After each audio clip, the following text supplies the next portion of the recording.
ಪ್ರಥಮ PUC ಕನ್ನಡ ವಿಷಯದ ಉಪನ್ಯಾಸ ಮಾಲಿಕೆಗೆ ತಮಗೆಲ್ಲರಿಗೂ ಸ್ವಾಗತ. ಇಂದು ನಾವು ಬೋಳೇಶಂಕರ ನಾಟಕದ 9ನೇ ಅಧ್ಯಾಯವಾದಂತಹ ಹಾಡಿನ ಒಡೆಯ ಬಾರಯ್ಯ ಎಂಬ ಭಾಗವನ್ನು ಕುರಿತು ಅಭ್ಯಾಸ ಮಾಡೋಣ. ಕಳೆದ ತರಗತಿಯಲ್ಲಿ ಮಂತ್ರಿ ಬಂದು ಬೋಳೇಶಂಕರನ ಬಳಿಯಲ್ಲಿ ಹೇಳಿಕೊಂಡಿದ್ದಾನೆ, ರಾಜರು ನಿಮಗೆ ರಾಜನ ಪದವಿಯನ್ನು ಕೊಡಬೇಕು ಅಂತ ತೀರ್ಮಾನವನ್ನು ಮಾಡಿದ್ದಾರೆ, ನೀವು ಬಂದು ರಾಜನ ಪದವಿಯನ್ನು ಒಪ್ಕೋಬೇಕು. ಆಗ ಬೋಳೇಶಂಕರ, ನಾನೇನಾದರೂ ಒಂದು ವೇಳೆ ರಾಜನಾದರೆ ನನ್ನ ರಾಜ್ಯದಲ್ಲಿ ಎಂತಹ ನಿಯಮಗಳು ಕಾನೂನುಗಳು ಇರಬೇಕು ಎಂಬುದನ್ನು ಮಂತ್ರಿಗೆ ತಿಳಿಸಿ ಹೇಳಿದ್ದಾನೆ. ಹೀಗೆ ಬೋಳೇಶಂಕರ ಹೊಸತಾದ ಒಂದು ಸಾಮ್ರಾಜ್ಯವನ್ನು ಕಟ್ಟುವ, ಹೊಸ ಸಮಾಜವನ್ನು ನಿರ್ಮಿಸುವಂತಹ ಅವನ ಕನಸಿನ ದೃಷ್ಟಿ ಧೋರಣೆಗಳನ್ನು ನಾವು ಕಳೆದ ಅಧ್ಯಾಯದಲ್ಲಿ ಗಮನಿಸಿದ್ವಿ. ಈ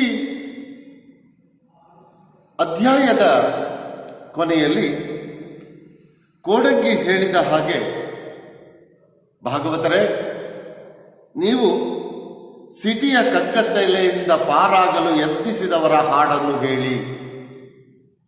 ನಾವು ಖುಷಿ ಪಡುವಂತಹ ಕಾಲ ಇದು, ಸಂತೋಷ ಪಡುವಂತಹ ಕಾಲ, ವಸಂತ ಕಾಲ ಬಂದಿದೆ.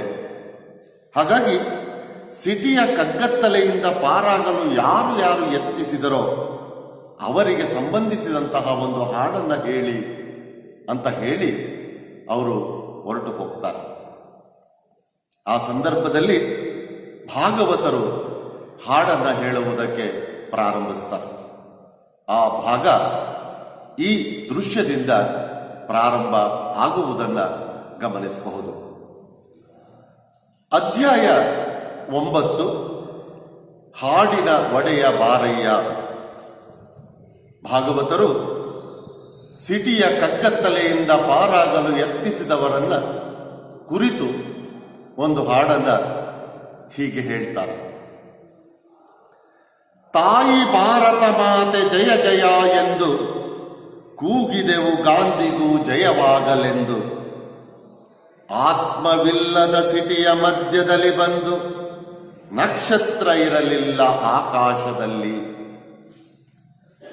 ಸಿಟಿಯ ವರ್ಣನೆಯನ್ನ, ಪರಿಸರದ ವರ್ಣನೆಯನ್ನ ಇಲ್ಲಿ ಭಾಗವತರು ಕಟ್ಟಿಕೊಡ್ತಾರೆ. ತಾಯಿ ಭಾರತ ಮಾತೆ ಜಯ ಜಯ.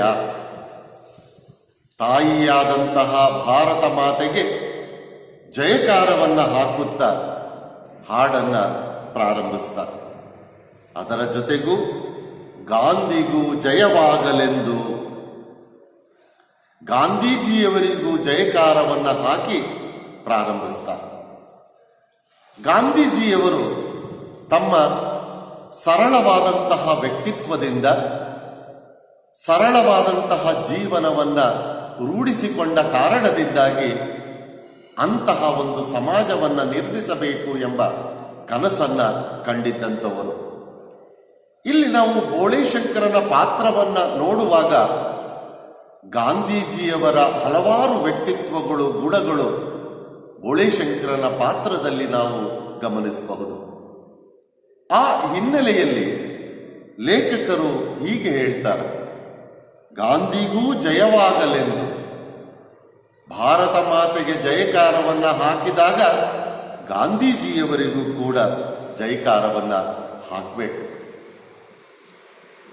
ಆತ್ಮವಿಲ್ಲದ ಸಿಟಿಯ ಮಧ್ಯದಲ್ಲಿ ಬಂದು, ಆತ್ಮವೇ ಇಲ್ಲದ, ಮನುಷ್ಯತ್ವವೇ ಇಲ್ಲದ, ಮಾನವೀಯತೆಯೇ ಇಲ್ಲದಂತಹ ಪಟ್ಟಣದಂತಹ ಪ್ರದೇಶಗಳಿಗೆ ಬಂದಾಗ ನಕ್ಷತ್ರವನ್ನ ಆಕಾಶದಲ್ಲಿ ಕಾಣೋದಿಲ್ಲ.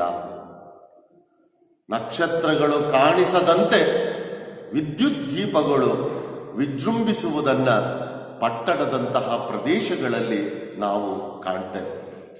ಹಾಗಾಗಿ ನಕ್ಷತ್ರಗಳು ಪಟ್ಟಣದಂತಹ ಪ್ರದೇಶಗಳಲ್ಲಿ ಸರಿಯಾಗಿ ಗುರುತಿಸುವುದಕ್ಕೆ ಸಾಧ್ಯ ಆಗೋದಿಲ್ಲ. ಎಷ್ಟೂ ಬೆಳಕಿರಲಿಲ್ಲ ಇಡೀ ಸೀಮೆಯಲ್ಲಿ, ಕತ್ತು ಸಹ ಮುಳುಗಿತ್ತು ಕರಿ ನೀರಿನಲ್ಲಿ. ಕೊಳಚೆ ನೀರು. ಇಡೀ ಪ್ರದೇಶವನ್ನು ನೋಡಿದಾಗ, ಪಟ್ಟಣದಂತಹ ಪ್ರದೇಶವನ್ನ, ಅಲ್ಲಿ ಬೆಳಕನ್ನ ಕಾಣುವುದಕ್ಕೆ ಸಾಧ್ಯವಿಲ್ಲ. ಬೆಳಕು ಜ್ಞಾನ, ಜ್ಞಾನ, ಸುಖ, ನೆಮ್ಮದಿ, ಸಂತೋಷ. ಪಟ್ಟಣದಂತಹ ಪ್ರದೇಶಗಳಲ್ಲಿ ವಾಸಿಸುವಂತಹ ಜನಗಳಲ್ಲಿ ನೋಡುವುದಕ್ಕೆ ಸಾಧ್ಯವಿಲ್ಲ. ಪ್ರತಿಯೊಬ್ಬರ ಕತ್ತು ದೇಹ ಕರಿ ನೀರಿನಲ್ಲಿ ಮುಳುಗಿತ್ತು, ಕೊಚ್ಚೆ ನೀರಿನಲ್ಲಿ. ಕೊಳಚೆ ಪ್ರದೇಶದಲ್ಲಿ, ಕಲುಷಿತಗೊಂಡಂತಹ ವಾತಾವರಣದ ಪರಿಸರದಲ್ಲಿ ಮನುಷ್ಯ ಮುಳುಗಿ ಹೋಗ್ತಾನೆ. ಪಟ್ಟಣದಂತಹ ಪ್ರದೇಶಗಳಲ್ಲಿ ಅಲ್ಲಿ ಮಾನವೀಯತೆಯನ್ನು, ಮನುಷ್ಯತ್ವವನ್ನು, ಪ್ರೀತಿಯನ್ನು, ವಿಶ್ವಾಸವನ್ನು, ಸಂತೋಷವನ್ನು ಕಾಣುವುದು ತುಂಬಾ ಕಷ್ಟ. ನೆಲೆಯ ಕಾಣಿಸಲಿಲ್ಲ ಗಟ್ಟಿ ನೆಲ ಕುಸಿದು, ಈಜಿದೆವು ಬೆಳಕಿರುವ ಸೀಮೆ ಸಿಗಲೆಂದು. ಪಟ್ಟಣದಲ್ಲಿ ವಾಸಿಸುವಂತಹ ಮಂದಿ ಸುಖಕ್ಕಾಗಿ, ನೆಮ್ಮದಿಗಾಗಿ, ಸಂತೋಷಕ್ಕಾಗಿ ಪ್ರತಿನಿತ್ಯವೂ ಪ್ರತಿ ಕ್ಷಣವೂ ಕಷ್ಟಪಡುವುದನ್ನ ನಾವು ಗಮನಿಸ್ತೇವೆ. ಹಾಗಾಗಿ ಪಟ್ಟಣದಂತಹ ಪ್ರದೇಶಗಳಿಗೆ ವಲಸೆ ಹೋದಂತಹ ಜನಗಳಿಗೆ ಒಂದು ನೆಲೆಯನ್ನ ಕಂಡುಕೊಳ್ಳುವುದು ತುಂಬಾ ಕಷ್ಟ ಆಗುತ್ತೆ. ಪಟ್ಟಣದಲ್ಲಿ ಅಸ್ತಿತ್ವವನ್ನು ಕಂಡುಕೊಳ್ಳೋದು ಕಷ್ಟ. ಹಾಗಾಗಿ ನಾವು ನಿಂತಹ ನೆಲವೂ ಕುಸಿದು ಹೋಗುವಂತಹ, ನಾವೇ ನಾಶವಾಗುವಂತಹ ಎಷ್ಟೋ ಪ್ರಸಂಗಗಳು ನಗರಗಳಂತಹ ಪ್ರದೇಶಗಳಲ್ಲಿ ಕಾಣಸಿಗ್ತವೆ. ಅಂತಹ ವಾತಾವರಣದಲ್ಲಿಯೂ ಕೂಡ ಈಜಿದೆವು ಬೆಳಕಿರುವ ಸೀಮೆ ಸಿಗಲೆಂದು. ಈಜುವುದು ಕಷ್ಟಪಡೋದು, ನಿರಂತರವಾಗಿ ಮುಂದೊಂದು ದಿನ ನಮಗೆ ಬೆಳಕಿರುವಂತಹ ಜಾಗ, ಸುಖ ನೆಮ್ಮದಿಯನ್ನು ಕೊಡುವಂತಹ ಒಂದು ಜಾಗ, ಅವಕಾಶ ಸಿಗಬಹುದು ಅಂತ ನಿರಂತರವಾಗಿ ಕಷ್ಟವನ್ನ ಪಡ್ತಾ ಹೋಗ್ತಾರೆ.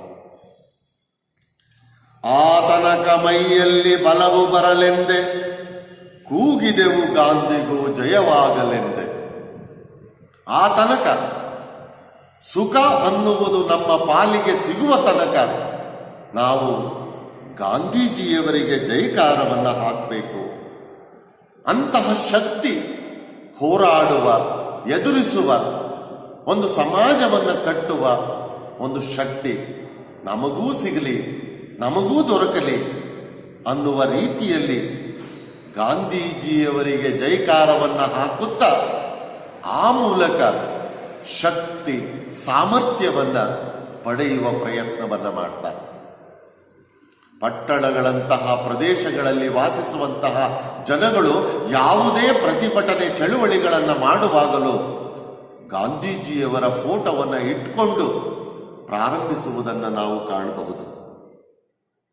ಇಂತಹ ಹೋರಾಟವನ್ನ ಮಾಡುವಂತಹ ಸಂದರ್ಭದಲ್ಲಿ ಯಾರಿಗಾದರೂ ನಮ್ಮ ದನಿ ಕೇಳಲೆಂದು, ಈಜಿದೆವು ಸಿಟಿ ದೈವ ಕಾಪಾಡಲೆಂದು.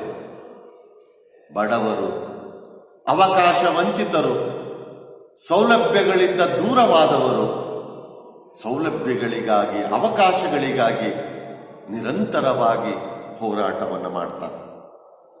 ನಮ್ಮ ಧ್ವನಿ, ನಮ್ಮ ಮಾತು, ನಮ್ಮ ಕಷ್ಟ, ನಮ್ಮ ನೋವು ಯಾರಿಗಾದರೂ ಕೇಳಿಸಲಿ, ಆ ಮೂಲಕವಾದರೂ ನಮ್ಮ ಕಷ್ಟಗಳು ಪರಿಹಾರವಾಗಬಹುದು ಎಂಬ ದೃಷ್ಟಿಯಿಂದ ಚಳುವಳಿಗೆ, ಪ್ರತಿಭಟನೆಗೆ ನಿಂತ್ಕೊಳ್ತಾರೆ. ಈಜಿದೆವು ಸಿಟಿ ದೈವ ಕಾಪಾಡಲೆಂದು. ಪಟ್ಟಣಗಳ ದೇವರು, ಅಧಿಕಾರಿಗಳು, ರಾಜಕಾರಣಿಗಳು ನಮಗೆ ಸುಖವನ್ನು ಕೊಡಲಿ, ನಮಗೆ ಸಂತೋಷವನ್ನು ಕೊಡಲಿ, ನಾವು ಯಾವ ಸೌಲಭ್ಯಗಳಿಂದ ವಂಚಿತರಾಗಿದ್ದೇವೋ ಆ ಸೌಲಭ್ಯಗಳು ನಮಗೆ ದೊರಕುವಂತಾಗಲಿ ಅಂತ ನಿರಂತರವಾಗಿ ಕಷ್ಟಪಡುವುದನ್ನ, ಹೋರಾಟ ಮಾಡುವುದನ್ನ ನಾವು ಕಾಣ್ತೇವೆ. ಕಣ್ಣೀರು ನೀರುಗಳ ಬೆರೆಸಿ ಹಾಡಿದೆವು. ಹೋರಾಟ ತೋರಿಕೆ ಹೋರಾಟ ಅಲ್ಲ. ಎಷ್ಟೋ ಜನ ತನ್ನ ದುಃಖವನ್ನು ಹೇಳ್ಕೊಳ್ತಾ ಕಣ್ಣೀರು ಸುರಿಸುತ್ತಾ ಕಷ್ಟಪಟ್ಟು ಉಪವಾಸ ಮಾಡುತ್ತಾ ಹೋರಾಟವನ್ನು ಮಾಡ್ತಾರೆ. ದಿಕ್ಕಿಗೂ ನಮ್ಮ ದನಿ ಕೇಳಿಸಲೇ ಇಲ್ಲ. ಬಡವರು ಮಾಡುವಂತಹ ಹೋರಾಟ ಯಾರ ಗಮನಕ್ಕೂ ಬರುವುದಿಲ್ಲ. ಶ್ರೀಮಂತನೊಬ್ಬನು ಒಂದು ಹೋರಾಟವನ್ನು ಪ್ರಾರಂಭಿಸಿದರೆ ಸಾಕು, ಓಲೈಸುವುದಕ್ಕೆ ಸಾವಿರಾರು ಜನ ಅಧಿಕಾರಿಗಳು, ರಾಜಕಾರಣಿಗಳು ಮುಂದೆ ನಿಂತುಕೊಳ್ತಾರೆ. ಆದರೆ ಬಡವರು ದಿನವಲ್ಲ, ತಿಂಗಳುಗಟ್ಟಲೆ, ವರ್ಷಗಟ್ಟಲೆ ಹೋರಾಟವನ್ನು ಮಾಡಿದರೂ ಕೂಡ ಅವರ ಕಡೆ ಗಮನ ಹರಿಸುವಂತಹ ಒಬ್ಬನೇ ಒಬ್ಬ ವ್ಯಕ್ತಿ ಪಟ್ಟಣಗಳಂತಹ ಪ್ರದೇಶಗಳಲ್ಲಿ ನಮಗೆ ಕಾಣಸಿಗೋದಿಲ್ಲ. ನಮ್ಮ ದನಿ ನಮಗೇನೆ ಬಂತು ತಿರುತಿರುಗಿ, ಧಿಕ್ಕಾರ ಕೂಗುವ, ಜೈಕಾರವನ್ನು ಕೂಗುವಂತಹ ಆ ಧ್ವನಿಗಳು ಮತ್ತೆ ನಮಗೆ ಕೇಳಿಸುತ್ತಿದ್ದಾವೆಯೇ ವಿನಃ ಬೇರೆಯವರಿಗೆ ಕೇಳಿಸುವಂತಹ ಪರಿಸ್ಥಿತಿ ನಿರ್ಮಾಣವಾಗಲಿಲ್ಲ. ಬಡವರ ಹೋರಾಟ ಅದು ಮೂಲೆಗುಂಪಾಗುತ್ತೆ. ಅದನ್ನ ಗಮನಿಸುವಂತಹ ಪ್ರಯತ್ನವನ್ನ ಯಾರೂ ಸಹ ಮಾಡೋದಿಲ್ಲ. ಹಾಡಲಿರುವುದು ಬಂಡಗಾಳಿ ಹಾಡನ್ನು, ನಮ್ಮ ಪಾಲಿಗೆ ಬೆಳಕು ಇನ್ನಿಲ್ಲವೆಂದು. ಯಾಕೆ ಹೋರಾಟವನ್ನ ಮಾಡ್ತಿದ್ದಾರೆ? ನಮ್ಮ ಪಾಲಿಗೆ ಬೆಳಕಿಲ್ಲ. ಆ ಬೆಳಕು ನಮಗೆ ಬೇಕು, ಜ್ಞಾನ ಬೇಕು, ಸವಲತ್ತು ಬೇಕು, ಸೌಲಭ್ಯ ಬೇಕು ಅಂತ ಹೋರಾಟವನ್ನ ಮಾಡುತ್ತಾರೆ, ಕೂಗ್ತಾರೆ. ಆದರೆ ಆ ಬಂಡಗಾಳಿ ಆ ಕೂಗನ್ನ ಶಮನ ಮಾಡುವಂತಹ ಪ್ರಯತ್ನವನ್ನ ಮಾಡುತ್ತೆ. ಆಯ್ತು, ಬೆಳಗಿನ ನಿಮ್ಮ ರೇಡಿಯೋದಲ್ಲಿ ಕೇಳಿದಲಿಯಿರಿ ನಾವು ಮುಳುಗಿರುವ ಗೀತೆ.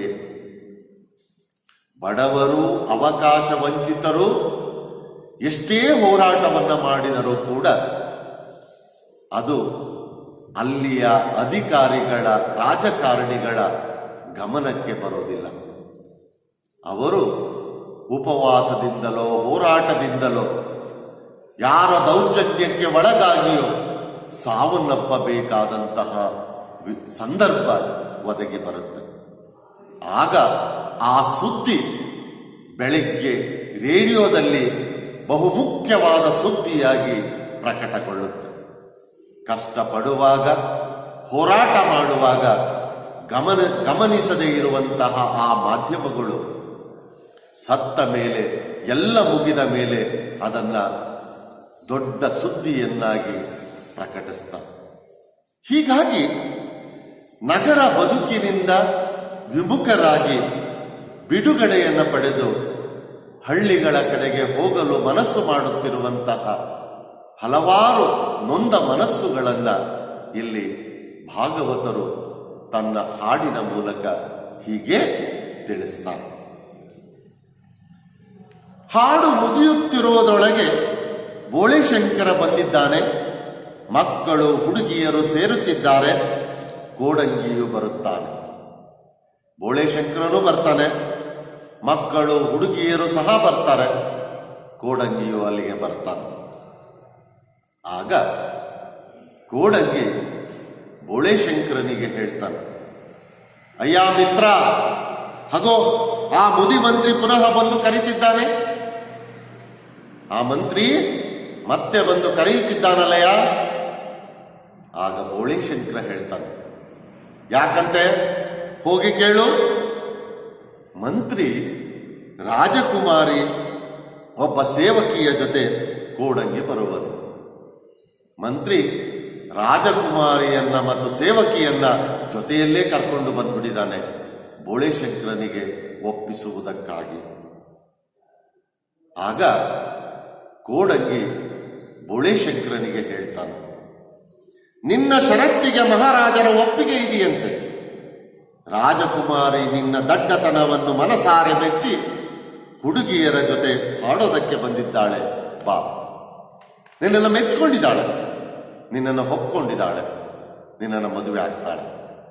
ಅವಳು ಸೇವಕಿಯರ ಜೊತೆಯಲ್ಲಿ ಬಂದಿದ್ದಾಳೆ, ನಿನ್ನ ಜೊತೆಯಲ್ಲಿ ಹಾಡ್ತಾಳಂತೆ. ಆಗ ಮಂತ್ರಿ ಬೋಳೆಶಂಕರನಿಗೆ ಹೇಳ್ತಾನೆ, ಹೌದು ಮಹಾರಾಜ, ಈಗ ಬೋಳೆಶಂಕರ ರಾಜನಾಗ್ಬಿಟ್ಟ. ಬೋಳೆಶಂಕರ ಹಾಗೆ ಹೇಳು, ಶಿವನ ಇಚ್ಛೆ ಇದ್ದಾಗಲಿ, ಶಿವನ ಇಚ್ಛೆ ಹೇಗಿದೆಯೋ ಹಾಗೆ ಒಪ್ಕೊಳ್ತಾನೆ. ಕೋಡಂಗಿ ಸಭಿಕರನ್ನ ಕುರಿತು ಹೇಳ್ತಾನೆ, ಇನ್ನು ಮೇಲೆ ಬೋಳೆಶಂಕರನೇ ಈ ದೇಶದ ಮಹಾರಾಜ. ರಾಜಕುಮಾರಿ ಜೊತೆ ಮದುವೆ ಆಗಲಿದ್ದಾನೆ. ನಂಬಿಕೆ ಇಲ್ಲದಿದ್ದರೆ ಇಕೋ ಮಂತ್ರಿಗಳು ಬಂದಿದ್ದಾರೆ, ಕೇಳಿ ಖಾತ್ರಿ ಮಾಡಿಕೊಳ್ಳಿ. ನನ್ನ ಮಾತಿನ ಮೇಲೆ ನಂಬಿಕೆ ನಿಮಗಿಲ್ಲದಿದ್ರೆ ಮಂತ್ರಿಯೂ ಸಹ ಬಂದಿದ್ದಾರೆ, ನೀವು ಕೇಳಿ ತಿಳ್ಕೊಳ್ಬಹುದು. ಈಗ ಬೋಳೆಶಂಕರ ಈ ರಾಜ್ಯದ ಮಹಾರಾಜ. ರಾಜಕುಮಾರಿ ಬೋಳೆಶಂಕರನನ್ನ ಮದುವೆ ಆಗ್ತಿದ್ದಾಳೆ. ಆಗ ಮಂತ್ರಿ ಹೌದು. ಆಗ ಮಹಾರಾಜನಾದಂತಹ ಬೋಳೆಶಂಕರ ಹುಡುಗಿಯರನ್ನ ಕುರಿತು ಹೇಳ್ತಾನೆ, ಲೇ ಹುಡುಗಿಯರ, ಹೊಗಳಿ ಹಾಡಿದರೆ ನೀವು ನನ್ನನ್ನ ಕೊಡುತ್ತೀನಿ ಅದ್ಭುತ ಬಹುಮಾನವನ್ನ.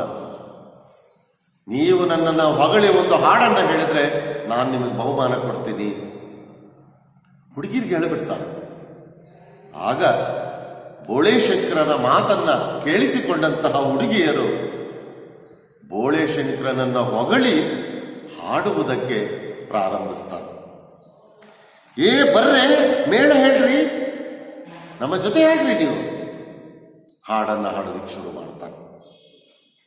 ಬೋಳೆಶಂಕರ ಶಿವ ಬೆಪ್ತಗ್ನಿ ಸದಾಶಿವ, ಅವನ್ ನೋಡ ಶೂರ ಸೀಮೆ ಸರದಾರ, ಹಾಡಿನ ಒಡೆಯ ಬಾರಯ್ಯ. ಇವತ್ತಿನ ನಮ್ಮ ಹಾಡಿನ ಒಡೆಯ ಯಾರಪ್ಪ ಅಂದ್ರೆ ಅವನು ಬೋಳೆಶಂಕರ. ಇವನು ಬೋಳೆಶಂಕರ ಶಿವಸ್ವರೂಪಿಯಾದವನು. ಬೆಪ್ತಕ್ಡಿಯಾದರೂ ಕೂಡ ಸದಾಶಿವ. ಅವನು ನೋಡ್ರಿ ಬಹಳ ಶೂರ, ಸೀಮೆಯ ಸರದಾರ ಅವನು, ಯಜಮಾನ ಅವನು. ನಾವು ಹೇಳುತ್ತಿರುವಂತಹ ಹಾಡಿನ ಒಡೆಯ ಅವನು. ಮುಂದುವರಿಸಿ ಹೇಳ್ತಾರೆ, ಉಲ್ಲಾಸ ಚೆಲ್ಲವನೇ, ಚಿಂತೆ ಜಾಲಾಡವನೇ, ಶಿವ ಶಿವ ಎಂಬರು ಎದ್ದು ಕೂತರು, ಊರಿನ ಜನದನ ಎಲ್ಲಾರು. ಊರಿನ ಜನ ದನ ಎಲ್ಲಾರು ಎದ್ದು ಕುಂತರು. ಎಲ್ಲರೂ ಮಲಗಿಬಿಟ್ಟಿದ್ರು. ಮಲಗಿದ್ದವರನ್ನ ಎದ್ದು ಕೂರಿಸುವಂತಹ ಪ್ರಯತ್ನವನ್ನ ಬೋಳೆಶಂಕರ ಮಾಡಿದ. ಉಲ್ಲಾಸವನ್ನ ಚೆಲ್ಲಿದ್ದಾನೆ, ಚಿಂತೆಯನ್ನ ಹೋಗಲಾಡಿಸಿದ್ದಾನೆ.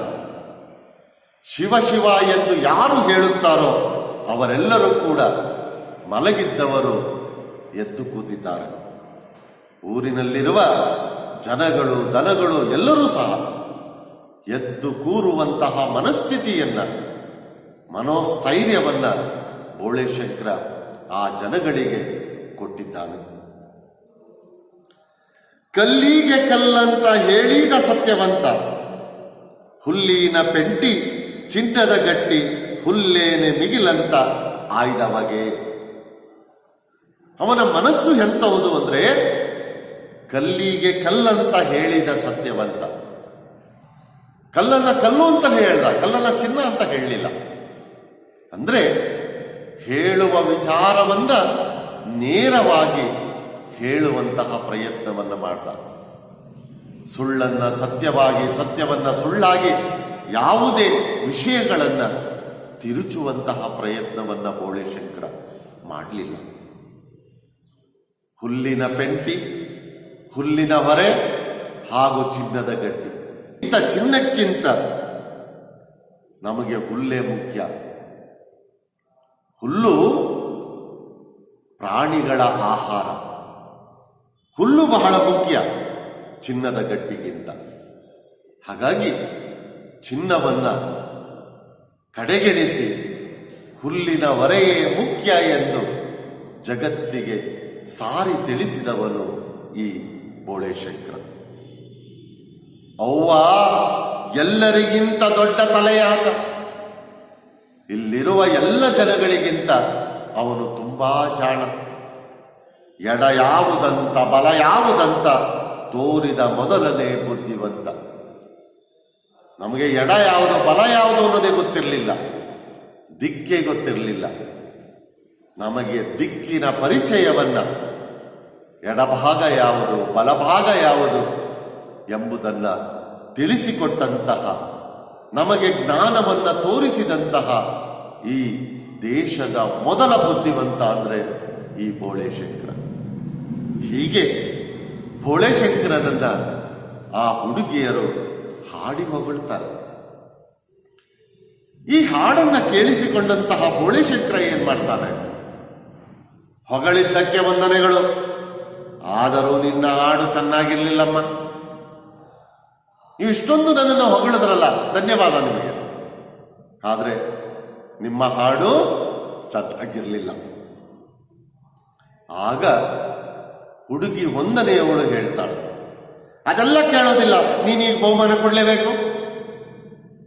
ನೀನು ಹಾಡು ಹೇಳೋದಿದೆಯಾ, ನಾವು ಹಾಡು ಹೇಳಿದ್ದೀವಿ, ಅದೆಲ್ಲ ನಮಗೆ ಗೊತ್ತಿಲ್ಲ, ನೀನು ಬಹುಮಾನವನ್ನ ಕೊಡ್ಲೇಬೇಕು. ಆಗ ಭೋಳೆಶಂಕರ ಹೇಳ್ತಾನೆ, ಎಷ್ಟು ಚೆನ್ನಾಗಿ ಕೆಟ್ಟ ಹಾಡು ಹಾಡಿದಿರಿ ಅಂತ ಬಹುಮಾನ ಕೊಡ್ಬೇಕಾ? ಕೆಟ್ಟ ಹಾಡನ್ನ ಎಷ್ಟು ಚೆನ್ನಾಗಿ ಹಾಡಿದ್ರಿ ಅಂತ ನಾನು ಬಹುಮಾನ ಕೊಡಬೇಕು? ಕೊಡೋದಿಲ್ಲ. ಆಗ ಎರಡನೇ ಹುಡುಗಿ ಹೇಳ್ತಾಳೆ, ಹಾಗಂತ ಹೇಳಲಿಲ್ವಾ ನೀನು? ಹಾಡು ಹೇಳಿ ಅಂತ ಹೇಳಿದ್ಯಾ, ನಾವು ಹೇಳಿದ್ದೀವಿ, ನೀನು ಬಹುಮಾನವನ್ನ ಕೊಡ್ಲೇಬೇಕು. ಆಗ ಭೋಳೆಶಂಕರ ಕೋಡಂಗಿಗೆ ಹೇಳ್ತಾನೆ, ಕೋಡಂಗಿ, ಜೋಳದ ಚೀಲ ಎಲ್ಲಿಟ್ಟೆ? ಎಲ್ಲಿಟ್ಟಿದೆಯಾ ಜೋಳದ ಚೀಲವನ್ನ? ಕೋಡಂಗಿ, ಇಲ್ಲಿದೆ. ಆಯ್ತು, ಬಹುಮಾನ ಕೊಡ್ತೇನೆ, ಎಲ್ರೂ ಕಣ್ಮುಚ್ಕೊಳ್ಳಿ ನೋಡೋಣ. ನಾನು ಹೇಳೋ ತನಕ ಯಾರು ತಪ್ಪಿ ಕೂಡ ಕಣ್ಣು ಬಿಡಬಾರ್ದು. ನಾನು ಹೇಳೋವರೆಗೂ ನೀವ್ಯಾರೂ ಕೂಡ ಕಣ್ಣನ್ನು ಬಿಡಬಾರ್ದು, ಕಣ್ಮುಚ್ಕೊಳ್ಳಿ ಅಂತ ಧಾನ್ಯದ ಚೀಲವನ್ನು ತರಿಸಿ ಎಲ್ಲ ಹುಡುಗಿಯರಿಗೂ ಕಣ್ಣನ್ನು ಮುಚ್ಚಿಕೊಳ್ಳುವಂತೆ ಹೇಳ್ತಾನೆ. ಆಗ ಎಲ್ಲ ಹುಡುಗಿಯರು ಮುಚ್ಕೊಂಡಿವಿ. ಭೋಳೆಶಂಕರ ಕೋಡಂಗಿ ಹತ್ತೆಣಿಸುತ್ತಾನೆ. ಎಣಿಸಿದ ಮೇಲೆ ಕಣ್ಣು ಬಿಡಬೇಕು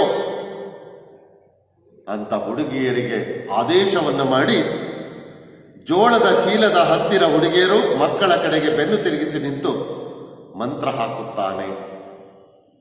ಅವರ ಕಡೆಗೆ ಬೆನ್ನು ತಿರುಗಿಸಿ ನಿಂತಹ ಭೋಳೆಶಂಕರ ಮಂತ್ರದ ಉಚ್ಚಾರಣೆಯನ್ನು ಮಾಡ್ತಾನೆ. ಆಗ ಕೋಡಂಗಿ 1 2 3 4 5 6 7 8 9 10 ಸಂಖ್ಯೆಗಳನ್ನು ಹೇಳಿಸ್ತಾನೆ. ಅಷ್ಟೊತ್ತಿಗೆ ಭೋಳೆಶಂಕರ ಮಂತ್ರವನ್ನ ಉಚ್ಚಾರಣೆ ಮಾಡಿ ನಿಲ್ಲಿಸ್ತಾನೆ. ಆಗ ಭೋಳೆಶಂಕರ ಎಲ್ಲ ಹುಡುಗಿಯರನ್ನು ಕುರಿತು ಹೇಳ್ತಾನೆ, ಎಲ್ಲಿ ಕಣ್ತೆಗಿರಿ, ಚಿನ್ನದ ನಾಣ್ಯಗಳನ್ನು ಎಸೆಯುವನು.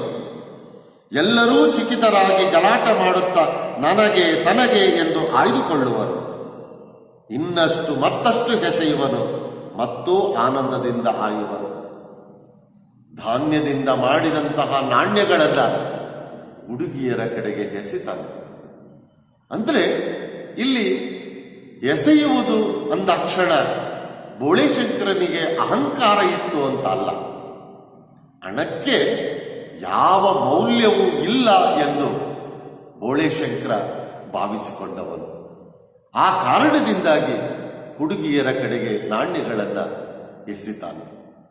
ಆಗ ಹುಡುಗಿಯರು ನನಗೆ ತನಗೆ ಅಂತ ಎಸೆದಂತಹ ನಾಣ್ಯಗಳನ್ನ ಆಯ್ದುಕೊಳ್ತಾರೆ. ಮತ್ತೆ ಎಸೆತಾನೆ, ಮತ್ತೆ ಗಲಾಟೆ ಮಾಡುತ್ತಾ ಆಯ್ದುಕೊಳ್ತಾರೆ.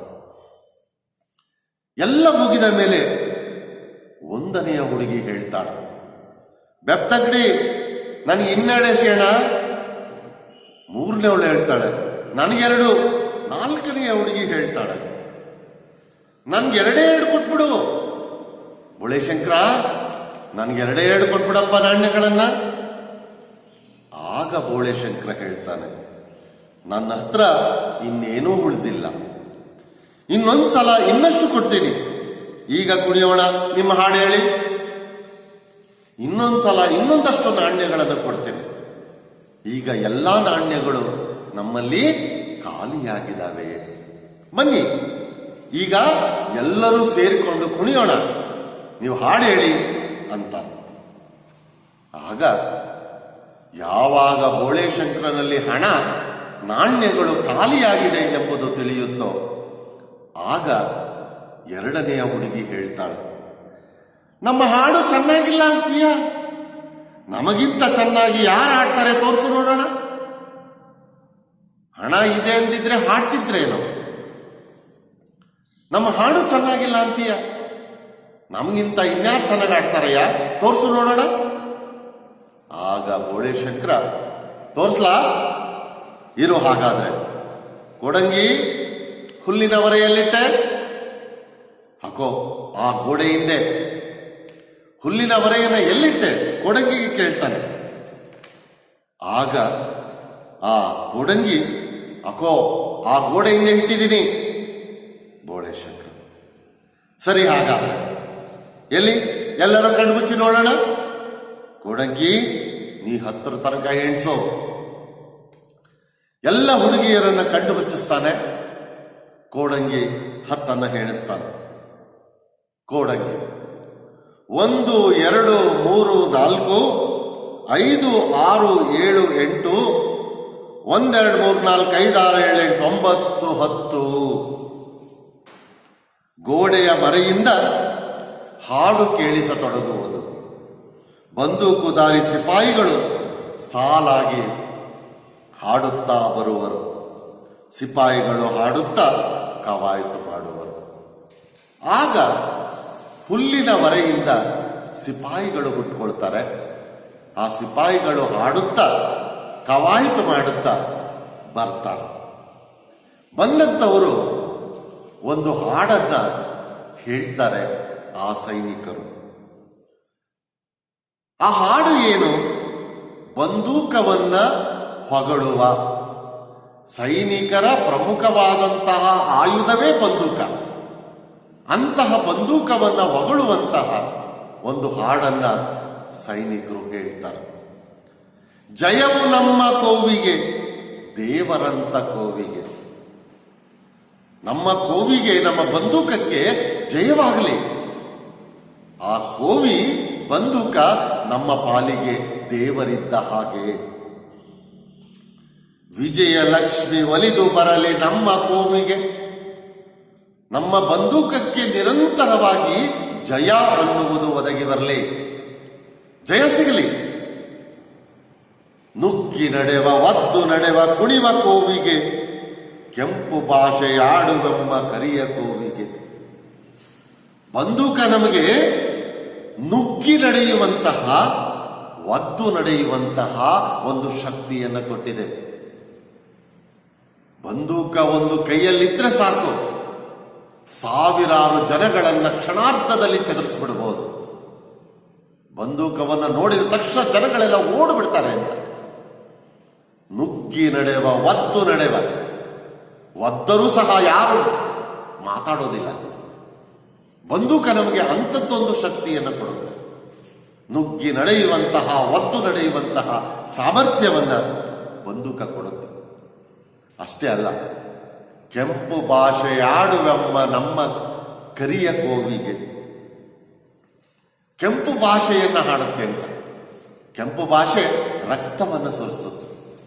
ರಕ್ತವನ್ನ ಸುರಿಸುವಂತಹ ನಮ್ಮ ಕರಿಯ ಕೋವಿಗೆ.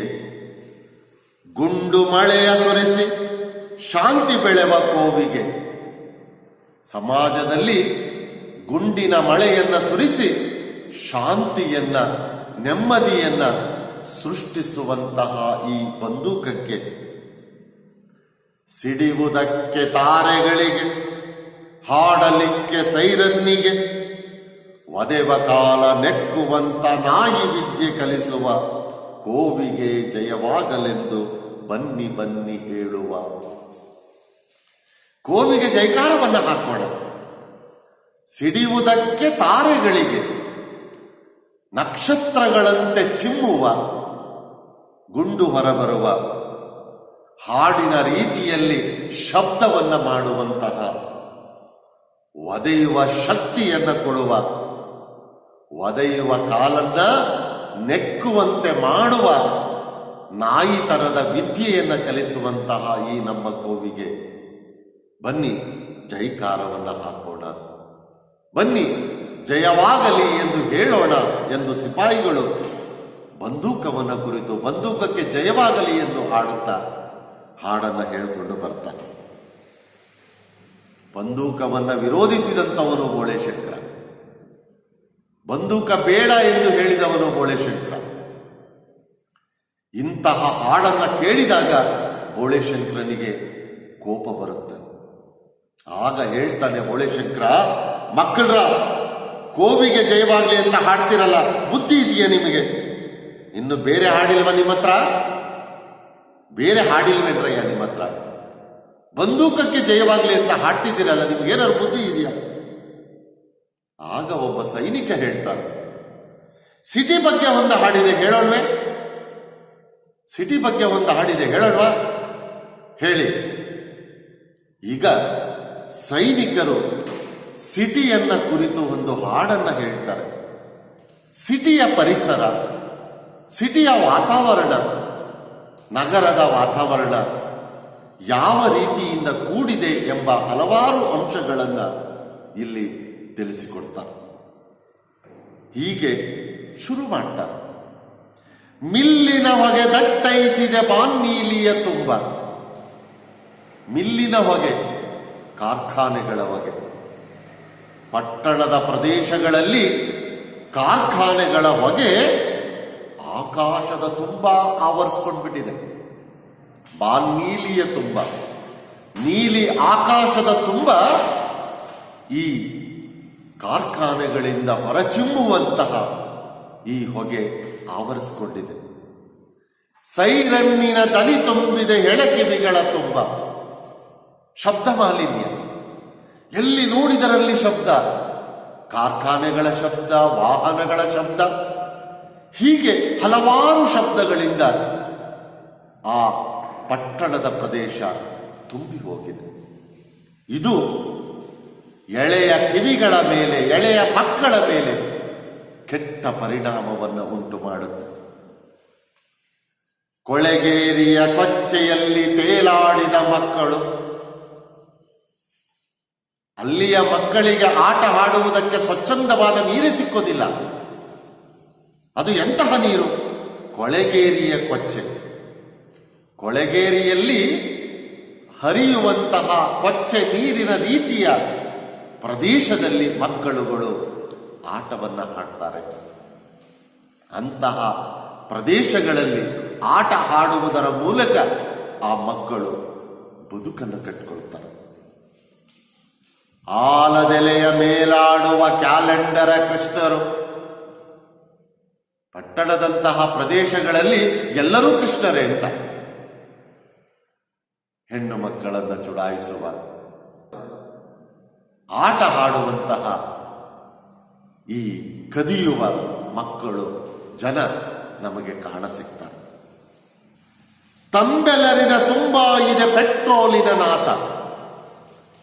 ಪಟ್ಟಣದಂತಹ ಪ್ರದೇಶಗಳಲ್ಲಿ ವಾಹನಗಳು ಯಥೇಚ್ಛವಾಗಿರೋದ್ರಿಂದ ಎಲ್ಲಿ ನೋಡಿದರಲ್ಲಿ ಪೆಟ್ರೋಲಿನ ನಾಥವೇ, ದುರ್ನಾಥ. ವಾಹನಗಳ ತುಟಿ ತುಟಿಯಲ್ಲಿ ತುಳುಕಿದೆ ನವನೀತ. ವಾಹನಗಳ ಸೈಲೆನ್ಸರ್ಗಳಲ್ಲಿ ಬೆಣ್ಣೆಯ ರೀತಿಯಲ್ಲಿ ಆ ಹೊಗೆ ಬರ್ತಾ ಇದೆ. ಬೆಣ್ಣೆಗಳಂತೆ ಕಟ್ಟಿಬಿಟ್ಟಿದೆ ಅದು.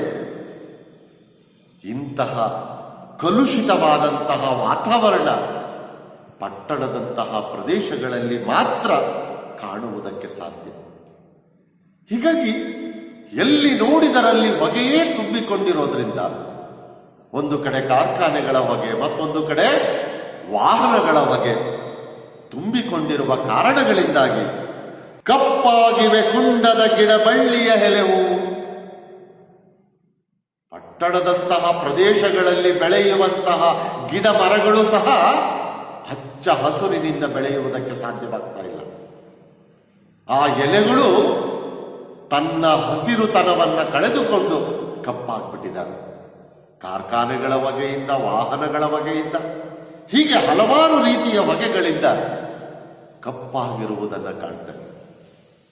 ಅಷ್ಟೇ ಅಲ್ಲ, ಲಾಲ್ ಬಾಗಿನ ತರುಲತೆಯಲ್ಲಿ ಅರಳಿರುವವು ನೋವು. ಲಾಲ್ಬಾಗಿನಂತಹ ಬಹುದೊಡ್ಡ ಉದ್ಯಾನವನದಲ್ಲಿ ಬೆಳೆಯುತ್ತಿರುವಂತಹ ಗಿಡ ಮರಗಳಿಗೆ ನೋವೇ ಸೃಷ್ಟಿಯಾಗಿದೆ. ಆ ಎಲ್ಲ ಗಿಡ ಮರಗಳು ನೋವಿನಿಂದಲೇ ಬೆಳೆಯುವಂತಹ ಪ್ರಯತ್ನವನ್ನ ಮಾಡ್ತಿದ್ದಾವೆ. ಸ್ವಚ್ಛಂದವಾದ ಗಾಳಿ, ಸ್ವಚ್ಛಂದವಾದ ವಾತಾವರಣ ಯಾವುದೂ ಕೂಡ ಪಟ್ಟಣದಂತಹ ಪ್ರದೇಶಗಳಲ್ಲಿ ವಾಸಿಸುವವರಿಗೆ ದೊರಕುತ್ತಿಲ್ಲ ಎಂಬ ಅಂಶವನ್ನ, ಪಟ್ಟಣದ ಒಂದು ಪರಿಸರವನ್ನ ಇಲ್ಲಿ ನಮಗೆ ಸೈನಿಕನ ಮೂಲಕ ತಿಳಿಸಿಕೊಡ್ತಾರೆ. ಯಾವಾಗ ಪಟ್ಟಣವನ್ನ ಕುರಿತು ಹಾಡನ್ನ ಹೇಳ್ತಾರೋ ಬೋಳೆಶಂಕರನಿಗೆ ಮತ್ತು ಕೋಪ ಬಂದ್ಬಿಡುತ್ತೆ. ನಮ್ಮೂರು ಶಿವಾಪುರದ ಬಗ್ಗೆ ಹಾಡು ಹೇಳ್ರಯ್ಯ ಅಂದ್ರೆ ನೀವು ಯಾವ್ದೋ ನಗರದ ಬಗ್ಗೆ ಹೇಳ್ತಿದ್ದೀರಲ್ಲ, ನಮ್ಮೂರಿನ ಬಗ್ಗೆ ಹೇಳ್ರಯ್ಯ. ಆಗ ಸೈನಿಕರು ಹೇಳ್ತಾರೆ, ನಮಗ್ ಗೊತ್ತಿಲ್ಲ.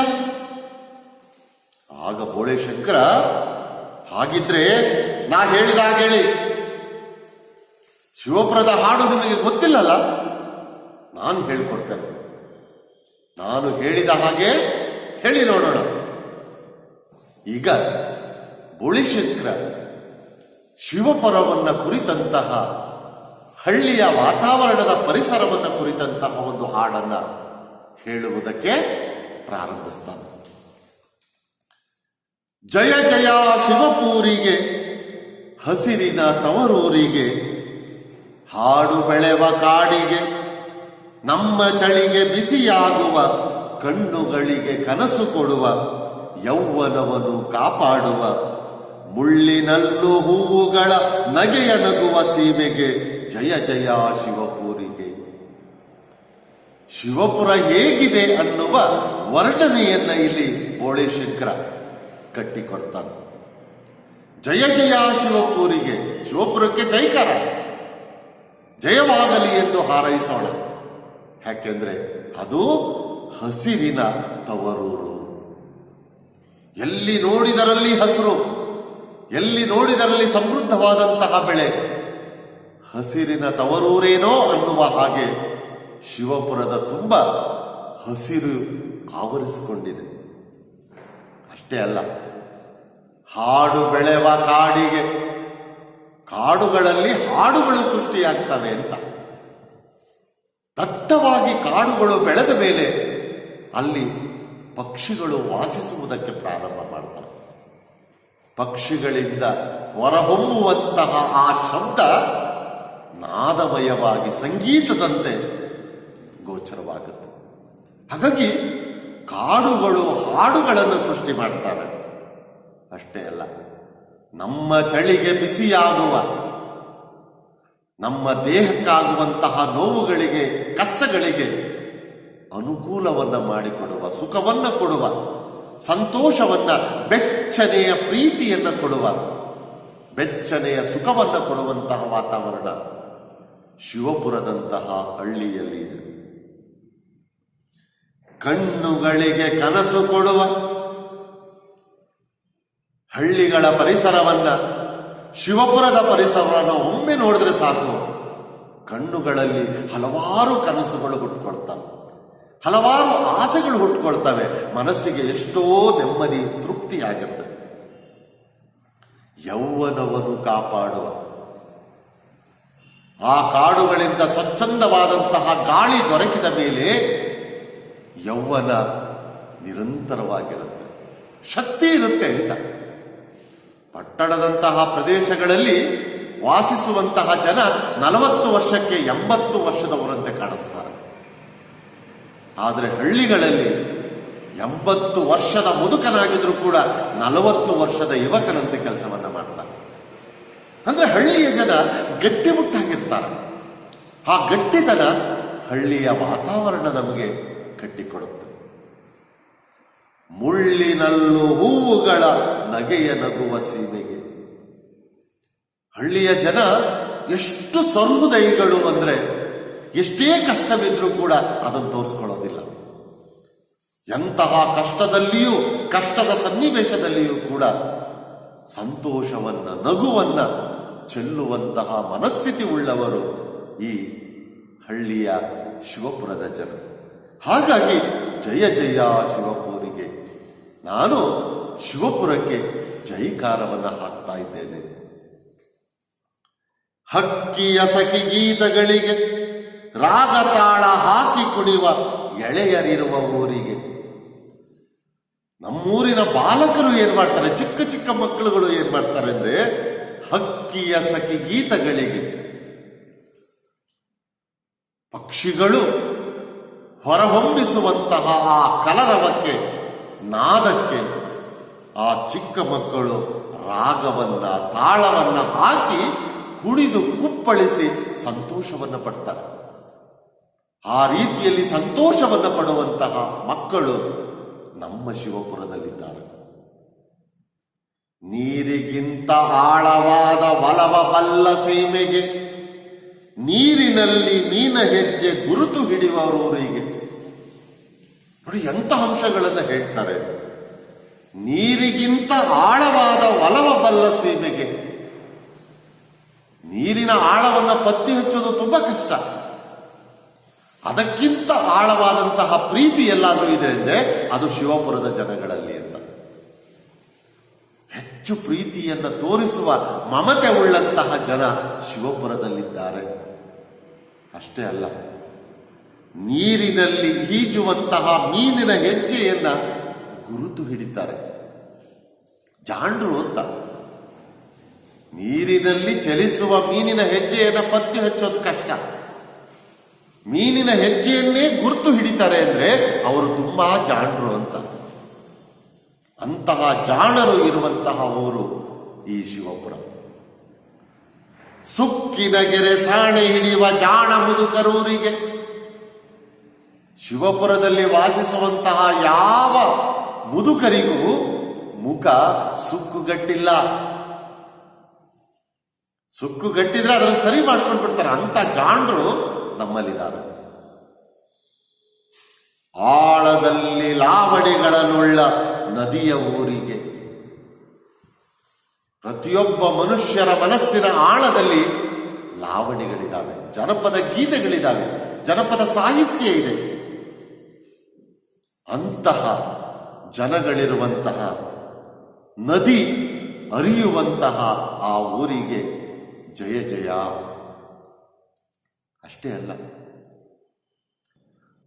ಋತುಮಾನದ ಪೈರು ಬೆಳೆವ ದಂಟಿಗೆಂಟು ತೆನೆಗಳಿರುವ, ತೆನೆಗೆ ಒಂದು ಹಾಡುವಂತ ಹಕ್ಕಿ ಇರುವ ಊರಿಗೆ ಜಯ ಜಯ ಶಿವಪುರಿಗೆ. ಋತುಮಾನದ ಪೈರು ಬೆಳೆವ ಪ್ರತಿ ಬೆಳೆ ತುಂಬಾ ಚೆನ್ನಾಗಿ ಬರುತ್ತೆ. ದಂಟಿಗೆಂಟು ತೆನೆಗಳಿರುವ, ಒಂದೊಂದು ದಂಟಿಗೆ 8 ತೆನೆಗಳು ಇರುವಂತಹ ಸಮೃದ್ಧವಾದಂತಹ ಬೆಳೆ. ಪ್ರತಿಯೊಂದು ತೆನೆಯ ಮೇಲೂ ಒಂದು ಹಕ್ಕಿ ಕೂತು ಹಾಡುವಂತಹ ಪ್ರದೇಶ ಎಲ್ಲಾದರೂ ಇದೆ ಅಂದ್ರೆ ಅದು ಶಿವಪುರದಲ್ಲಿ. ಹಾಗಾಗಿ ಜಯ ಜಯ ಶಿವಪುರಿಗೆ. ಹೀಗೆ ನಗರಕ್ಕಿಂತ ಭಿನ್ನವಾದಂತಹ ಒಂದು ಹಳ್ಳಿಯ ಶಿವಪುರದ ಪರಿಸರದ ವರ್ಣನೆಯನ್ನ, ಸ್ವಚ್ಛಂದವಾದಂತಹ ವಾತಾವರಣದ ಒಂದು ಪರಿಚಯವನ್ನ ಬೋಳೇಶಂಕರ ಈ ಹಾಡಿನ ಮೂಲಕ ನಮಗೆ ಕಾಣಿಸಿಕೊಡ್ತಾರೆ. ಅಂದ್ರೆ ಪಟ್ಟಣಕ್ಕಿಂತ ಹಳ್ಳಿ ಭಿನ್ನವಾದದ್ದು, ಪಟ್ಟಣಕ್ಕಿಂತ ಹಳ್ಳಿ ಸುಖಕರವಾದದ್ದು, ನೆಮ್ಮದಿಯನ್ನು ಕೊಡುವಂಥದ್ದು, ಸಂತೋಷವನ್ನು ಕೊಡುವಂಥದ್ದು. ಹಾಗಾಗಿ ಹಳ್ಳಿಯ ಕಡೆಗೆ ಮುಖ ಮಾಡುವ ಪ್ರಯತ್ನವನ್ನ ಮಾಡಬೇಕು ಎಂಬ ಅಂಶವನ್ನ ಈ ಹಾಡಿನ ಮೂಲಕ ಬೋಳೇಶಂಕರ ನಮಗೆ ತಿಳಿಸಿಕೊಡ್ತಾರೆ. ಹಾಡೆಲ್ಲ ಮುಗಿದ ಮೇಲೆ ಬೋಳೇಶಂಕರ, ಕೊಡಗಿ ಊರು ತುಂಬ ಇವರ ಮೆರವಣಿಗೆ ಮಾಡಿಸು, ಊರಿನಲ್ಲಿರೋ ಮಕ್ಕಳು ಹೆಂಗಸರು ನೋಡ್ಲಿ, ಆಮೇಲೆ ತೋಟದ ಹತ್ತಿರ ಕರ್ಕೊಂಡು ಬಾ, ತಿಳಿತೋ? ಸೈನಿಕರು ಹಾಡುತ್ತಾ ಕೋಡಂಗಿಯ ಬೆನ್ನು ಹತ್ತುವರು. ಹೋಗಪ್ಪ, ಎಲ್ಲ ಸೈನಿಕರನ್ನ ಊರಿನಲ್ಲಿ ಮೆರವಣಿಗೆ ಮಾಡಿಸು. ಎಲ್ಲರೂ ನೋಡಿ ಸಂತೋಷವನ್ನ ಪಡಲಿ. ಮಕ್ಕಳು, ಹೆಂಗಸರು ಎಲ್ಲರೂ ನೋಡ್ಲಿ. ಎಲ್ಲ ಸಂತೋಷ ಪಟ್ಟ ಮೇಲೆ ನೀನು ಅವರನ್ನ ಕರೆದುಕೊಂಡು ತೋಟಕ್ಕೆ ಬಾ, ಕೆಲಸ ಮಾಡಿಸ್ಬೇಕು ಅವರಿಂದ ಎಂದು ಹೇಳಿ ಬೋಳೆಶಂಕರ ಹೋಗ್ತಾನೆ. ಕೋಡಕಿ ಸೈನಿಕರನ್ನ ಕರೆದುಕೊಂಡು ಊರಿನ ಕಡೆಗೆ ಹೋಗ್ತಾನೆ. ಈ ಅಧ್ಯಾಯದಲ್ಲಿ ನಗರ ಬದುಕಿಗಿಂತ ಹಳ್ಳಿಯ ಬದುಕು ಭಿನ್ನವಾದದ್ದು, ಹಳ್ಳಿಯ ಬದುಕು ಸುಖಕರವಾದದ್ದು, ಸಂತೋಷವನ್ನ ನೀಡುವಂಥದ್ದು. ಬೋಳೆಶಂಕರನ ಪಾಲಿಗೆ ನಗರವೆಂಬುದು ಕೊಳಚೆಯಿಂದ, ಚರಂಡಿಯಿಂದ, ಕಲುಷಿತವಾದಂತಹ ವಾತಾವರಣದಿಂದ ಹಾಗೂ ನಕ್ಷತ್ರವೂ ಇಲ್ಲದೆ ಇರುವಂತಹ, ಬೆಳಕು ಇಲ್ಲದೆ ಇರುವಂತಹ ಒಂದು ಸೀಮೆಯಾಗಿದೆ. ಹಾಗೂ ಮಿಲ್ಲಿನ ಕಾರ್ಖಾನೆಗಳ ಹೊಗೆಯಿಂದ ತುಂಬಿಕೊಂಡಿರುವಂತಹ ವಾಯುಮಾಲಿನ್ಯ, ಸೈರನ್ನಿನ ಶಬ್ದಗಳಿಂದ ಕಲುಷಿತಗೊಂಡಿರುವಂತಹ ಶಬ್ದ ಮಾಲಿನ್ಯ, ಇವೆಲ್ಲ ಕಾರಣಗಳಿಂದಾಗಿ ಪಟ್ಟಣ ಆತ್ಮವಿಲ್ಲದ ಸಿಟಿಯಾಗಿದೆ. ಇಂತಹ ಹಲವಾರು ಅಂಶಗಳನ್ನು ಹೇಳುತ್ತಾ ನಗರ ಬದುಕಿನಿಂದ ಬಿಡುಗಡೆಯನ್ನ ಹೊಂದಿ ಕನಸುಗಳನ್ನು ಕಟ್ಟಿಕೊಳ್ಳುವಂತಹ ಮನಸ್ಸುಗಳನ್ನು ನಾವು ಪಡೆದುಕೊಳ್ಳಬೇಕು ಎಂಬ ಹಲವಾರು ಅಂಶಗಳನ್ನು ಈ ಅಧ್ಯಾಯದಲ್ಲಿ ಬೋಳೆಶಂಕರ ತಿಳಿಸಿಕೊಡ್ತಾರೆ. ಇಲ್ಲಿಗೆ ಈ ಅಧ್ಯಾಯವನ್ನ ಮುಕ್ತಾಯ ಮಾಡೋಣ. ಎಲ್ಲರಿಗೂ ನಮಸ್ಕಾರ.